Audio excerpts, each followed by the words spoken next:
Right. Anyone else out there feel like they need like a secret decoder ring or something to actually figure out CPF changes every time? Uh-huh. Yeah. Good news is, on this deep dive, we are going to crack the code on all this latest interest rate news. Absolutely. Think of this as your shortcut to like CPF clarity with like all the need to know, no financial jargon. We've got you. Yeah, we're going to be diving deep into what these adjustments really mean for your money. You know, whether you Exactly. dreaming of that early retirement, maybe you're eyeing a new condo, Ooh, condo? or maybe you just want your savings to work as hard as you do. Right. Like, finally. Yeah. And because we like to keep things legit on this show, we've got our sources lined up. Always got to have those sources. The CPF website itself, a fresh press release from HDB, even articles from the Business Times and the Straits Times. Excellent. So buckle up, listeners. It's about to get financially fascinating. Indeed. So first things first. Effective October 1st, 2024, there are some notable shifts in those interest rates. Okay. Specifically, your special, MediSave, and retirement accounts, or SMRA for short. Kitschy? I like it. Those are getting a little boost. Up to a cool 4.14%, in fact. Yes. But before you go booking that, celebratory trip, got to mention the ordinary account. Right. Our good friend, the OA, isn't quite joining the party this time. It's holding steady at 2.5%. And there's a reason for that. So our sources point out that the OA rate is linked to those bank interest rates, Right. which haven't quite hit that threshold to push it past that 2.5% floor. But what is exceeding expectations is the performance of those 10-year Singapore government securities that you might have seen mentioned. Okay, I'll admit, government securities sounds a bit like something out of like a spy thriller, you know. But hey, if it means more money in my retirement fund, Right. I am subtly very interested in international espionage. As you should be. And that's actually a good sign. That connection between those securities and your SMRA rate, Okay. it indicates a level of stability and growth in the market, which is generally, positive news for your long-term savings. Okay. So this is making me think, right? Yeah. Should I be like shifting more of my own savings over to my SMRA to like capitalize on this growth? Like, is that even allowed? It's a smart question. It's one we hear a lot. And while maximizing your SMRA can be really beneficial, it really depends on, your individual situation and goals. Okay. There are rules around how much you can transfer and when. Okay. For example, if you're planning to use your CPF for housing, those interest rates are tied to your OA, which, as we know, is holding steady at 2.6%, according to both the HDB and Business Times. So like there's a trade-off there. Like locking it all away in SMRA might not be ideal if you're, thinking about that down payment anytime soon. Yeah. It's about finding that sweet spot, right? After Between this. growth, accessibility. Precisely. Yeah, aligning that CPF strategy with your own, what are you actually aiming for?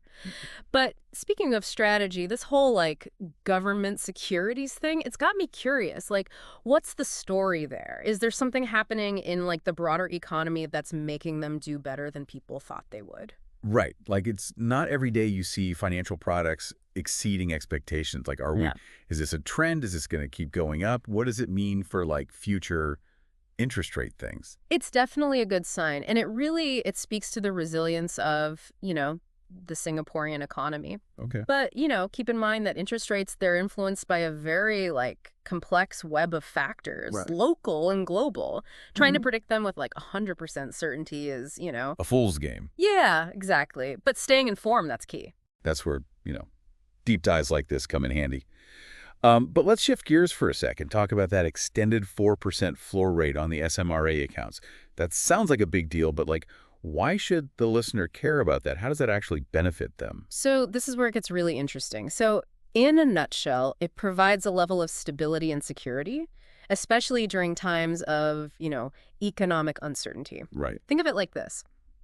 While other investments might be experiencing volatility, it's like riding a roller coaster, right? Yeah. Your SMRA funds are steadily growing, offering that kind of predictability and peace of mind. So that comforting feeling of having that financial safety net, even when the markets feel a little roller coastery. But I'm also curious about the impact on retirement planning.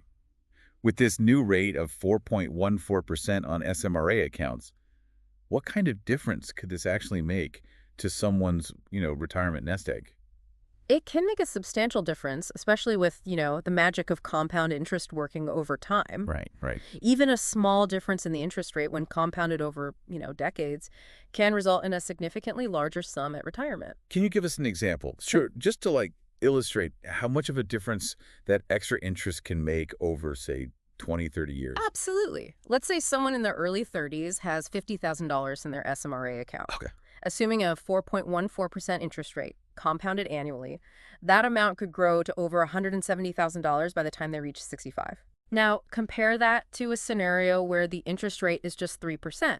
In that case, they would end up with around $120,000. Okay. That's a difference of over $50,000 just from that, seemingly small interest rate difference. Wow, that is a very compelling argument for maximizing those SMRA contributions. Yeah. But hold on, before we all get too excited about, retiring early, sipping cocktails on a beach somewhere. Right. We have to address this extra interest elephant in the room. Right. This is something most people aren't even aware of, but it's like free money from CPF. Okay, I am all ears. Break down this extra interest magic for us. So it's tiered based on age, and it's applied on top of your existing interest rates. Okay. So for those under 55, there's an extra 1% on the first $60,000 of their combined CPF balances, with a cap of $20,000 for the OA portion. Okay. Once you hit 55, that extra interest jumps to a generous 2% on the first $30,000 and 1% on the next $30,000. Those percentages might seem a little small, if you just glance at them.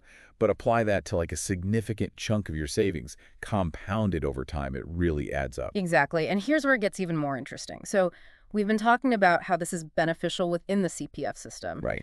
How does it stack up against other low-risk investment options? Is it actually competitive? That's a really good question. I mean, we don't want to limit ourselves if there are better ways to grow that portion of our savings. Right. So is there a scenario where someone would be like, you know what, I'm going to park my money somewhere else? Or are we talking about a unicorn here?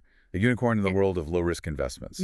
Well, there are definitely other low-risk investment options out there. Right. But what makes the CPF's extra interest unique is that it's guaranteed returns and tax benefits. It's a pretty sweet deal, especially when you factor in that long-term compounding effect. So it's not just about the interest rate itself, but also that peace of mind that comes with it. Your money is steadily, securely, it's like that saying, slow and steady wins the race. Exactly. Especially when it comes to something as important as, retirement savings. Absolutely. And that's not even factoring in, the potential for those interest rates to, increase further in the future, like we were discussing earlier. Ooh, now we're talking. That's the kind of optimistic outlook I like to hear. Yeah.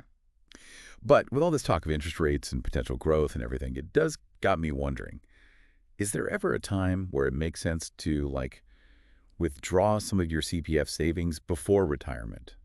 That's a question that comes up a lot. And it's important to, approach it with caution. Right. While CPF does offer some flexibility in terms of, early withdrawals for specific purposes like medical expenses or housing. Right. Yeah. Dipping into your retirement fund should always be, A last resort. Yeah. Last resort. The break in case of emergency glass. Exactly. Yeah. It's about, weighing that immediate need against the long-term impact on, your retirement security. Right. It's like that, classic dilemma.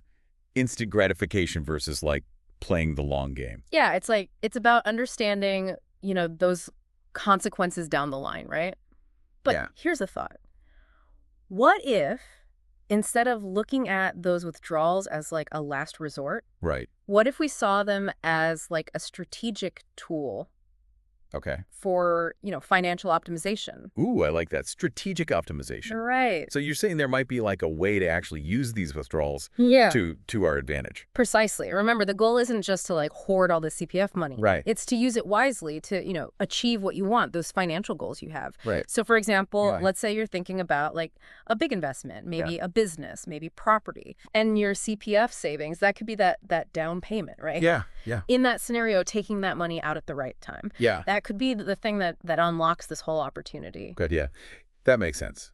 It's about zooming out, looking at the big picture, seeing how this, these CPF funds can be the fuel to get to those bigger financial dreams. Exactly. It's about changing how we think about CPF. Right. It's not like this rigid system, you know? Right. It's a tool. It's flexible. Yeah. And it's there to help you build that financial freedom. And that, like, brings us to the heart of, this whole deep dive, right? Yes. How do we actually make smart decisions about our CPF? That's it. It's like taking that step back, looking at the bigger picture, right? It's not just about the interest rates themselves, but how those interest rates can, like, get you to your goals. Precisely. It's about those questions. Yeah. What are my priorities? Right. What am I really, like, hoping for? Right. And then how can I use everything I have, CPF included, to make it happen? Ooh, you've got me thinking I need to, like, revisit my own plan now. Yes. Maybe add a little extra to my SMRA,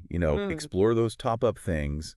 And even just think about, are there any strategic withdrawals I could do to, like, speed things up? I love it. Right. Be proactive. Your goals change, your life changes, you got to keep evaluating. Exactly.